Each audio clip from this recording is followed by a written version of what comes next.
están? Muchas gracias nuevamente por acompañarnos en su programa Detrás de la Urna en HSM Radio TV. Falta poco, cada vez menos para estas elecciones regionales y municipales. El próximo domingo, al siguiente nada más, ¿no? Domingo 7 de octubre.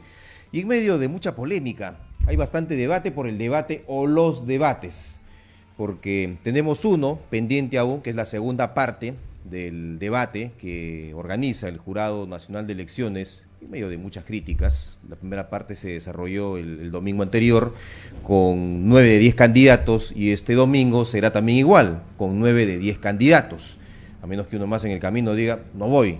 Pero parece difícil a estas alturas, y el ausente en esta oportunidad, como lo fue en la primera, Renzo Reyardo, será ahora Ricardo Belmont, y son justamente estos dos quienes asumen, según algunos sondeos que han sido publicados en semanas o en días anteriores, son los dos primeros, los que encabezan las listas, tanto así que hasta el propio Ricardo Belmont ha dicho, bueno, si alguno de los otros candidatos, los que están en la cola, así, ¿no?, los que están en la cola, quiere debatir conmigo, que me inviten, yo puedo ir a sus mítines de cierre de campaña y conversamos, ¿no?, acerca de los planes para Lima, en una actitud sobradora, obviamente, por utilizar un término bastante coloquial y para hacerlo más comprensible.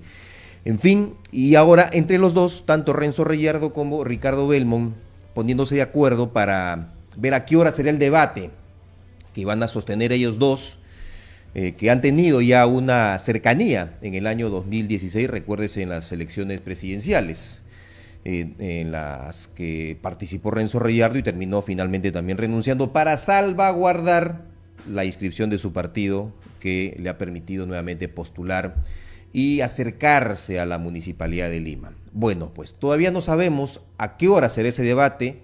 Dicen que va a ser, de todas maneras, entre Ricardo Belmont y Renzo Reyardo, pero en las redes sociales las críticas son muy duras y se está pidiendo que los medios de comunicación que también suscribieron este pacto ético electoral no hagan la cobertura, porque es un desplante, una falta de respeto, no solamente al Jurado Nacional de Elecciones, sino también al propio elector limeño. Y para hablar de estos temas y de sus proyectos para Lima Metropolitana, hemos invitado también a otro de los participantes en el debate de este domingo, el señor Enrique Fernández Chacón. Él está postulando por el Frente Amplio y le damos la bienvenida. Un gusto, bienvenido a HCM. El gusto, mi querido amigo, acá para comentar lo que tengas conveniente en relación a esto. Correcto, empecemos justamente por esta primera parte. ¿Cómo ve usted, cómo analiza la situación y el comportamiento de estos dos candidatos en particular? Mire, primero, es posible que estén encabezando algunas encuestas, pero que estén encabezando las encuestas no significa que han sido elegidos, porque todavía las encuestas falta 52% por definir. Y ellos se están encabezando con 11 o 9, cosas por el estilo. Sí, estamos en pelotón, prácticamente todos los... Mira, acá no se sabe qué va a pasar por los resultados electorales. Pero lo que sí se sabe, la actitud canalla que asumen algunos candidatos en busca de algunos votos sin medir absolutamente nada, ¿no? Ellos son libres de debatir como quieran, cuando quieran y en la forma que quieran, son muy amigos de mucho tiempo y se toleran unos a los otros. Pero cuando se asume un compromiso hay que respetarlo, y precisamente esa es la diferencia que hace del político serio con el chabacano que se puede comprometer a cualquier cosa y si no va no pasa nada. Entonces para mí más bien el Jurado Nacional de Elecciones no ha tenido una actitud que tendría que haber asumido ante alguien que después de firmar un pacto, después lo rompe de hecho. Entonces para mí es una tontería también que solamente se responda poniendo una silla vacía y decir, este tiempo lo tuvo que usar fulano de tal. No, haya tenido que asumirse una responsabilidad. Pero no hay normas electorales en estos momentos que permita sancionar a candidatos que tengan este tipo de actitudes, que no cumplan los compromisos del pacto ético, más allá de sanciones de carácter ético. Bueno, ¿no? En el Llamado hipotético caso de que no haya nada que lo diga la ley, pero también se puede hacer lo que la ley no dice. Porque han sugerido otras voces que la asistencia a los debates debería de institucionalizarse y si no se cumple con ese compromiso, pues el candidato que no lo hace ser retirado inmediatamente del ajuste electoral. Si la ley lo dijera, no habría por qué discutirlo mucho, sencillamente diríamos que lo aplique. Pero la autoridad electoral, cuando hay algo que no está previsto por la ley, tiene que actuar. Y no solamente decir, también está que no hay que poner la silla vacía, pero eso sí lo hacen. Y ahora no solamente no van, sino pretenden sabotear el debate del 30. ¿Es un sabotaje? Yo creo que sí, Es un boicot. Es un boicot, pero el boicot viene de mucho tiempo atrás. Acá este es un proceso electoral que hay que cuestionarlo bastante, que está bastante cuestionado. No se olvide que han echado al jefe de la OMPE y a todo su equipo de gerentes porque favorecieron a un partido determinado. Y ese partido determinado sigue con el candidato Daniel Urresti, que está ahí prendido. Yo no entiendo cómo se puede sancionar a un funcionario y el partido sigue corriendo. Esa es una falta grave, porque el partido sigue corriendo. Lo otro, si el partido sigue corriendo, han modificado también en plena carrera otra fórmula, que siempre se votó con cara, nombre y símbolo. Y ahora solamente se va a definir por símbolo. Esa es otra aberración. Ya se ha probado en algunos canales y en los sondeos que han hecho que la gente conoce a las personas y no conoce los símbolos. El último sondeo de GFK daba cuenta de aquello, ¿no? Había una diferencia entre el primero y el segundo de 6 o 7 puntos casi, y usando el nombre, ¿no? Sí. El nombre y el rostro de la persona, solo por el nombre nada más, pero cuando se aplicaba la cartilla que se va a usar en las elecciones, que es solamente con los símbolos, pues la diferencia se redujo, se achicó notablemente. Mire, y estamos hablando casi de un empate técnico entre 3 y el resto están ahí muy cerca. Así es. Por ejemplo, si estamos hablando de eso, ¿cuándo se decidió eso? Vamos a ponerle la fecha precisa la tengo anotada, pero no la he traído. Se decidió el día tal, pero antes que se decida, ya había información privilegiada para alguna gente, quizá con los mismos métodos con que lograron la inscripción Luna porque comenzó, a mí me sorprendió porque comencé a ver en las calles solamente símbolos, no habían nombres, ni de partido nada, sino símbolos, ni de candidato ni de partido, solo símbolos. Y dije, ¿qué está pasando acá? Porque en política no hay casualidades. Y cuando después a los 4 o 5 días comienzan a decir que esta vez la cédula solamente iba a ver símbolos. Es decir, acá se sigue manejando información privilegiada para favorecer a unos y perjudicar a otros. Entonces la cosa está más cantada que no sé qué cosa. ¿Entiendes? Acá no se está manejando. En relación al debate, ¿qué le puede explicar uno a la gente en un minuto para hablar de un tema que tiene tanto tiempo y que perjudica tanto al país? A ver, ¿es culpa del jurado, de nuestras normas electorales que son tan permisivas porque hay una participación masiva? Son 20 candidaturas. Sí. Es casi humanamente imposible el poder hacer un debate idóneo, ¿no? Claro, primero, no estoy en contra que se escriba el que cumple los requisitos y cosas por el estilo. Pero lo que no me parece nada elegante, por decirlo de alguna manera, que de los 20, 10 sean políticos con vientre de alquiler. ¿Entiendes? Entonces acá los partidos se han convertido en eso, en asociaciones para delinquir. Tienen la inscripción y se la alquilan al mejor postor. Eso es poco serio. Y tanto se habla de la democracia, de partido, que sin partido no hay democracia, pero con este tipo de partido no puede haber democracia nunca, al contrario, lo que es un negociado abierto y una burla para el electorado. Es más, si usted suma eso a los que tienen juicio pendiente, a lo que pueden ser condenados mañana o pasado, porque están siendo enjuiciados por crímenes y por violación, como Urresti. Y hay otros que incluso han hecho las alianzas más antinaturas políticamente, por ejemplo, Belmont va con un partido de izquierda, ¿entiendes? Es decir, se está perdiendo el mínimo de ética. Es que él se considera independiente, él lo ha dicho, él es independiente. No está sujeto a un partido político en particular. Mire, yo le he seguido a Belmont toda su trayectoria política y quizá por eso es que después se arrugó cuando le tocó conmigo. Porque él, cuando uno está en contra de intervenir en un debate, lo dice incluso antes que se sortee. Pero él ha esperado que se sortee y saber con quién le toca para después decir no voy. ¿Entiendes? De independiente nunca tuvo nada. Él es una persona que tiene un ego descontrolado, que su radio se llama como él, el canal se llama como él. Lo sabemos.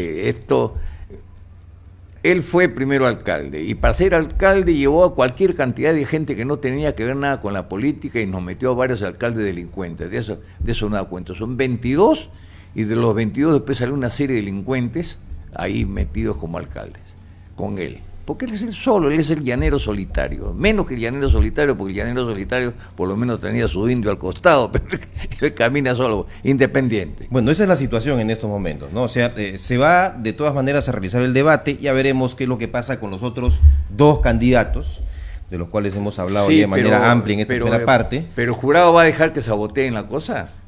¿Qué debería ser el jurado entonces? No sé, que lo asuman como los que están dirigiendo el evento. Pero nosotros hemos sugerido... ¿Pero qué pueden hacer más allá de invocar, de pedir, no sé, de exigir? Pero estamos en democracia, o sea, no pueden decirles a estos dos señores, ustedes no pueden debatir porque nosotros estamos organizando el debate. Posiblemente no haya nada estipulado en la ley en relación a esto, pero alguna actitud tienen que asumir. Alguna actitud tienen que asumir, no pueden dejar que la cosa sea así. Es decir, cuando se trató este tema, llamaron de emergencia a todos los partidos y precisamente fueron nuestros representantes y vieron cómo salían del problema. Y nosotros planteamos que si había un comportamiento de no cumplir el pacto que se había firmado para debatir y cosas por el estilo, estaban cayendo en un, no diría un error, sino estaban generando un problema que apuntaba precisamente a ilegalizar prácticamente o poner obstáculos al desarrollo. Y si hoy se suma que convocan a un debate que necesariamente la gente que va a despertar expectativas a la misma hora y el mismo día. Bueno, acá ¿O es usted también de los que le pide a los medios de comunicación no hacer la cobertura de ese debate? Mire, los medios de comunicación también tienen que ver en esto, porque si fuera un medio de comunicación serio, sencillamente tendrían que decir, oiga, usted se comprometió a algo y no nos pida cobertura en una situación, no me compromete en este plan de... Porque los medios también firmaron el pacto ético. Los medios firman, todos firman, pero ahora se está convirtiendo en esto que es una formalidad firmar, al extremo que todo el mundo quiere que le firme compromiso. La otra voy a una reunión con esta... Bueno, es que famoso, es muy famoso y para la foto del momento el firmar compromisos en las campañas electorales. Así es. Promesas que luego no se cumplen. Si usted comienza como candidato a no cumplir ninguna de las promesas, entonces es una advertencia que está yendo a carrera a alguien que no va a respetar. Bueno, Alan García dijo que no hay que ser en política, no hay que ser ingenuos. Bueno, ¿no? En política es cierto que no hay que ser ingenuos, pero es en política. En politiquería valen las trampas. Cuando uno es politiquero valen las trampas. La política para mí es una cosa muy seria. Si uno adquiere un compromiso, lo cumple, al menos esa siempre ha sido mi forma de hacer. Bien, ¿entiende? Permítame, señor Enrique Fernández, vamos a hacer una pausa, vamos a dejar ya ese tema de lado y vamos a hablar que se vaya a entrenar allá, porque si hubiera que haga calistenia. Que vaya a calistenia. Antes tenía un payasito que bailaba, ahora uno que pelea solo, con su sombra pelea. Vamos a hablar luego ya del candidato y de sus propuestas aquí en la segunda parte del programa. Estamos con Enrique Fernández Chacón, candidato del Frente Amplio por Lima.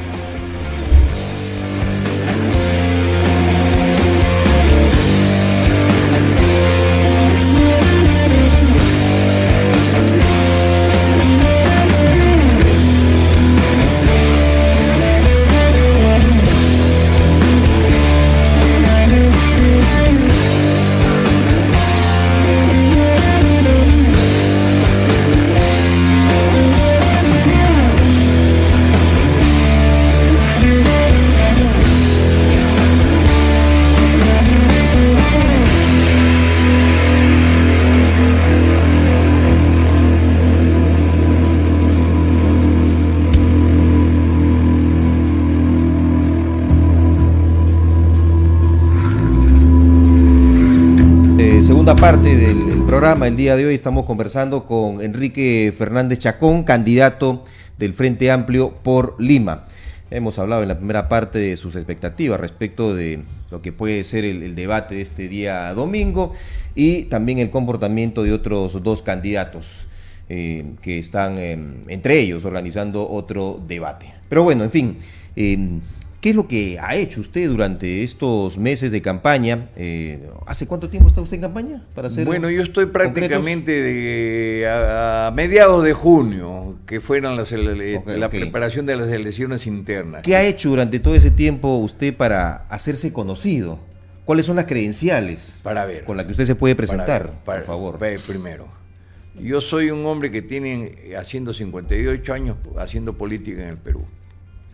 He sido dirigente sindical toda mi vida, he sido dirigente obrero, he trabajado en la General Motors, he trabajado en la Volkswagen, he constituido cientos de sindicatos, he llegado a ser constituyente de la República del año, fui uno de los 100 que hizo la Constitución del 79.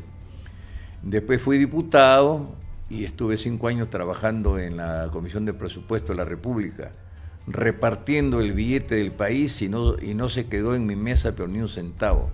Es decir, moralmente estoy limpio y políticamente también. Siempre he sido lo mismo en política, nunca he sido un ganguenedizo ni cosa por el estilo. Segundo, la postulación fue una cosa que nació de un momento a otro, por motivo de... Hubo un grupo de compañeros en el Frente Amplio que me propuso a mí para ir a las elecciones internas. Había otro candidato, fuimos a las elecciones internas y gané. Desde ahí le confieso que soy un tipo muy feliz, porque he logrado a través de la candidatura volver a juntarme con mucha gente en la calle, a ocultar la tragedia que está viendo nuestro pueblo de credibilidad, la descomposición que hay en la propia gente que ya no cree en nadie. Si pudiera decir las preguntas y las groserías que me han dicho en la calle de los políticos, a lo mejor nos censuran. Es decir, he vuelto a pisar las calles nuevamente y me he encontrado con la gente que hace preguntas bastante incómodas, y que los políticos deberíamos bajar más frecuente a los sitios. Entonces, he estado en Huaycán, he estado en San Juan de Miraflores, he estado en Lurigancho, he estado en Villa El Salvador, ahora haciendo campaña, lo que no quiere decir que solamente voy para las campañas. ¿Profesionalmente a qué se dedica? Profesionalmente yo solamente tengo parte de media industrial que me permitió precisamente entrar a trabajar en la fábrica en plantaje de automóviles, estudié automotores. O sea, usted vive de sus rentas. Profesionalmente no vivo de mi renta, porque si viviera de mis rentas, vivo de la lástima de mis hijos, porque los obreros como yo, cuando somos consecuentes, estamos con pensiones miserables. Tengo una pensión de 400 soles, ya la tengo 10 años, como la tienen cientos de miles de obreros. Bueno, el congresista Johnny Lescano acaba de presentar un proyecto para que las pensiones de la 19.990 y la 2530 mínimas sean de un sueldo mínimo también. Mire, es lo que está proponiendo. ¿Sabe cuántas veces lo he propuesto y de cuándo lo viene proponiendo? Ya hemos perdido la cuenta. Ya perdí la cuenta, o sea, para de las veces que lo ha propuesto él mismo. No es la primera vez que él lo propone. No es noticia entonces. Esta es la tercera o cuarta vez. Lo concreto que a los trabajadores nos pagan esa miseria. Y vivo de la solidaridad de mis hermanos, de mi familia y de mis hijos. Y de que sigo trabajando, porque aunque tenga 76 años, he tenido que aprender a hacer algunas cosas para poder... Bastante austeridad en la campaña entonces. Mucha austeridad, porque solamente nos mantenemos con los aportes que dan los mismos candidatos, que tampoco han sido nada significativos comparándolos con otros. ¿Tiene candidatos en todos los distritos de Lima? En todos los distritos no, porque incluso se nos cayeron algunas listas. Inscribimos como 19 inscribimos, pero después hubo problemas de otro tipo y no se pudo concretar. ¿Sería casi un milagro que alguno de ellos pueda ganar en distritos? Yo no diría un milagro, sencillamente un resultado político que te puede beneficiar o no. La política, los resultados se miden de otra manera, no solamente si ganaste por números. Elección, claro, si ganaste una elección o no. Por ejemplo, el casi también cuenta. El casi también cuenta, el puede ser, el volver a reencontrarte con la gente, el sentirte útil, que todavía sirves y puedes explicar algunas cosas a la gente, todo eso es ganancia. En relación a Lima, como usted conoce también, se ha aprobado en el Congreso en una primera votación ya la creación de una autoridad única o autónoma que se va a dedicar a administrar todo el sistema de transporte público masivo, lo cual le resta ya también potestades. Así es. La municipalidad, el siguiente alcalde. Yo entendía la autoridad única, un mecanismo que podría solucionar los problemas que se tiene en Lima con Callao y Guarochirí. Así lo entendía la autoridad única. Pues la autoridad única no era para eso, sino para que el Ministerio de Transporte y otras instituciones controlen lo que es un negocio de varios miles de millones de soles. Entonces, como hay mucha plata de por medio por ahí, se lo han quitado al municipio y lo ha tomado nuevamente.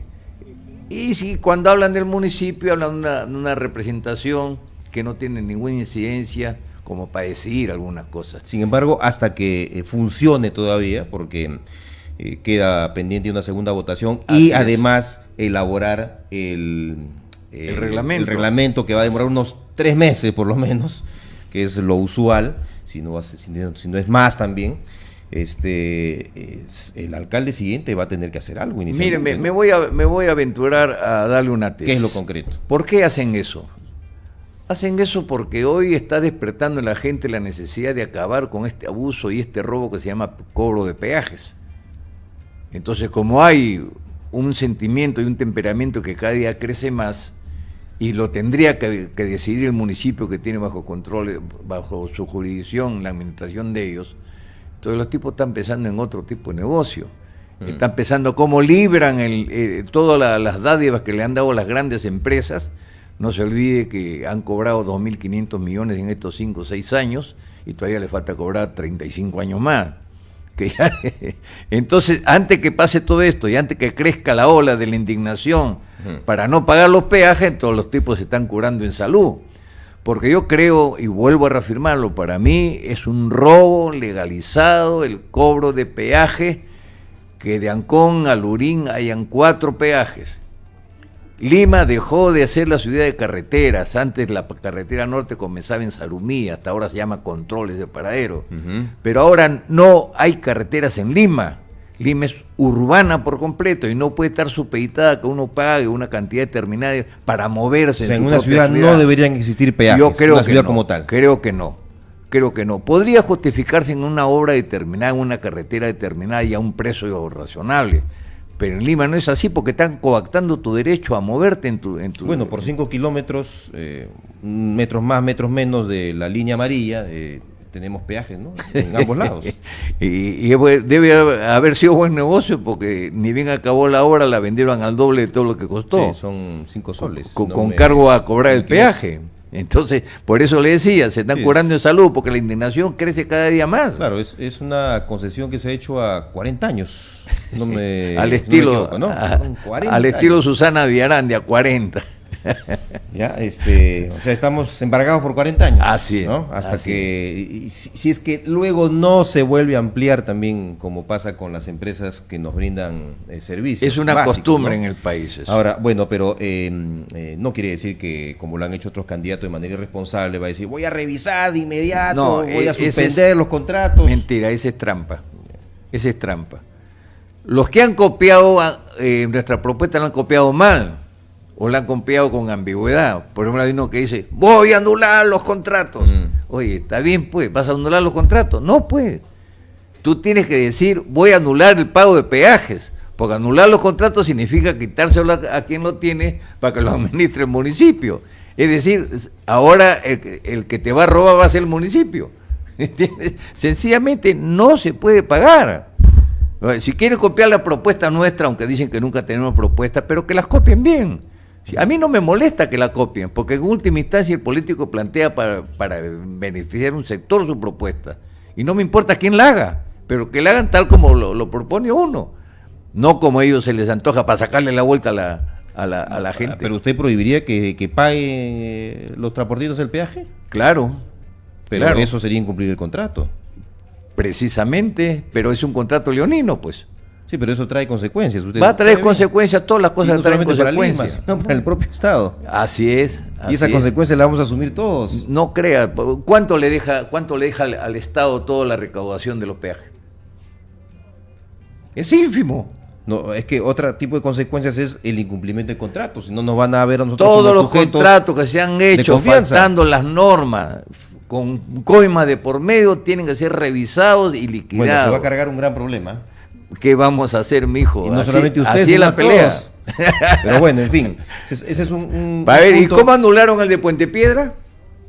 Bueno, hay que recordarnos que salieron Claro. a protestar. Pero ¿Cómo anularon el de Puente Pero igual Piedra? se sigue cobrando todavía. ¿Y cómo han anulado varias cosas que decía que no se iban a anular? ¿Cómo se anuló Chincheros? Cuando se detecta que precisamente hay corrupción de por medio para lograr ciertas dádivas o ciertos beneficios, y entonces con toda razón una autoridad que se precie de honrada tiene que decir, eso ha sido maniobrado. Pero no podemos estar promoviendo todo el tiempo protestas y protestas, porque por ahí no pasa tampoco la solución, ¿no? Pasan muchas ¿No cree soluciones, por ejemplo. Pero no todas. Pero tenían razón los jóvenes cuando le quieren quitar su derecho porque se van a pelear contra una ley que le quita los derechos. Tienen razón los jóvenes cuando discriminan y le quieren aplicar la ley de servicio militar obligatorio, salen y pelean. Bueno, así como entonces va a estar amarrado el siguiente alcalde, cierta forma, es una manera de decirlo, sí, para poder administrar el tema del transporte, también lo está en el ámbito de la seguridad, en donde tiene una función sobre todo de prevención, pero más allá de la prevención y de coordinación con las otras autoridades que sí se encargan de luchar contra el delito, no pueden ofrecer muchas más cosas, así como es. Venimos escuchando en esta campaña. Mire, son exabruptos, son tonterías para engañar a la gente. Nosotros no tenemos bajo nuestra responsabilidad como alcalde la seguridad. Lo que sí señalo políticamente que la delincuencia avanza porque la policía hace muy mal su trabajo, porque más está preocupado en cuidar los intereses de las empresas extranjeras o nacionales o empresas privadas que cuidar a la ciudadanía. Usted no encuentra un guardia en la calle. Ya no es la época del guardia de la esquina que uno lo llamaba hasta porque se peleaba en el callejón. Eso ya no existe más, esa policía no existe más. Es un desastre porque incluso no hay banda que caiga que no tenga entre sus integrantes 3, 4 policías en actividad. No hay banda de narcotráfico que no tenga altos mandos militares metidos ahí y autoridades de distintos lados o integrantes de partidos políticos. Este país está para rearmarlo. Estamos en una crisis moral impresionante que está destrozando y ha destrozado todas las instituciones. Claro, eso nos lleva al siguiente punto, que es la de la transparencia y la lucha contra la corrupción dentro de la propia municipalidad. Pero hay que tener precisamente los mecanismos para hacerlo. Por ejemplo, yo puedo detectar una corrupción, pero de acuerdo a la Constitución vigente, eso no me permite revisar eso, porque son contratos que le han dado categoría de ley y hay que respetarlo. Entonces hay que cambiar la Constitución también, porque la Constitución precisamente permite que esto sea así. Bueno, pero mientras eso pase... hay que tomar medidas de emergencia. ¿Cuáles, por ejemplo? A ver, concretas. En relación al transporte, ya lo he dicho, vamos a eliminar esto, vamos a ordenar el tránsito de camiones pesados a unas horas determinadas, vamos a tener que hacer que se efectivicen los terrapuertos fuera donde se inician las carreteras, vamos a tener que aplicar el chatarreo, vamos a tener que organizar los colectivos, porque este desorden se ha originado precisamente porque ha fracasado hasta ahora la industria del transporte. ¿O lo aplicó mal Susana Villarán? Pero lo aplicó muy mal, porque ¿por qué razón? Porque solamente quisieron sacar los que estaban implicados o tenían alguna relación con los corredores, pero yo lo aplicaría para todas las unidades que tienen más de 20 años de uso, es decir, y sin las condiciones que le pusieron. Es decir, todos podemos ir a la Olimpiada representando al Perú, pero si saltas 3 metros para arriba pasa, ¿entiendes? Entonces, se dice el chatarreo, pero le ponen tales condiciones que ninguno se anima a dejar su unidad, porque tiene que pagar una serie de papeletas. No se olvide, las papeletas por el transporte son 3.900, tiene 2 papeletas 6.000 y pico, y al chatarreo tiene que ir automáticamente limpio de toda toda deuda. ¿Qué obra importante es la que usted priorizaría Yo priorizaría fundamentalmente la planificación de las viviendas populares, porque la verdad que acá mucho hablamos de esto, pero acá el negocio de las tierras es el problema de hoy, y el negocio de las inmobiliarias, lo que obliga a la gente a vivir contra los cerros, y contra las laderas y arenales. Lo que pasa por trabajar también con el Ministerio de Vivienda y con lo que pasa públicos. Por trabajar y hay que trabajar con todo lo que hay que trabajar. Con la Superintendencia de Bienes Nacionales. Por ejemplo, hay una propuesta en el municipio ya aprobada, una ley determinada, pero nunca le han dado presupuesto. ¿Qué hacen aprobándole todo eso, saneado todo, y no le dan presupuesto? Ahora, yo no soy de los que creen que hay que ponerle más escalera a la gente hay que bajarla. Lo otro, acá se pronostica de que va a haber un sismo entre 8 y 8.2, pero lo que no se pregunta quiénes van a ser los damnificados. Son los de las viviendas precarias, los que están en los cerros. Son ellos los principales perjudicados. ¿Y por qué tenemos que esperar que pase? La clásica, esperar que pase para ver cómo hacemos las campañas económicas mundiales, los préstamos y todo para que se quede en el camino, como lo que hemos tenido últimamente, la famosa reconstrucción. Es decir, la tragedia de unos es el negocio de otros. Bueno, eso es lo que hay que atender, la vivienda popular. Tanto miedo le tienen a las empresas inmobiliarias. ¿Pero por qué? Bueno, estamos ya en la parte final, señor Fernández Chacón. Un placer conversar con usted. Aproveche estos minutos finales. Bueno, mire, hoy día he cometido un pequeño olvido, me olvidé de mi insignia de las flores, que son los símbolos del Frente Amplio. Por cierto, pero acá lo estamos mostrando frecuentemente. Le agradezco. Así que lo vamos a terminar también mostrando nuevamente. Sí, aprovecho para decirles de que es necesario cambiar toda esta situación. Que el IME es el reflejo de lo que pasa en el país. Que esta crisis moral que está corroyendo los cimientos de nuestro país tiene que enfrentarse. Y creo que de una forma más franca enfrentarla y volver a discutir qué tipo de país queremos, a dónde vamos, con qué instituciones y todo. Que las 4 o 5 reformas propuestas no tienen el sentido que debe tener para atacar una crisis de esta naturaleza. Entonces creo que junto con la pelea por tener un representante que refleje los intereses de los pobres y los trabajadores en Lima, tenemos que también comenzar a trabajar el proyecto de una nueva constitución y una asamblea constituyente respectiva. Yo creo que de ahí porque si mejora el país, mejora Lima.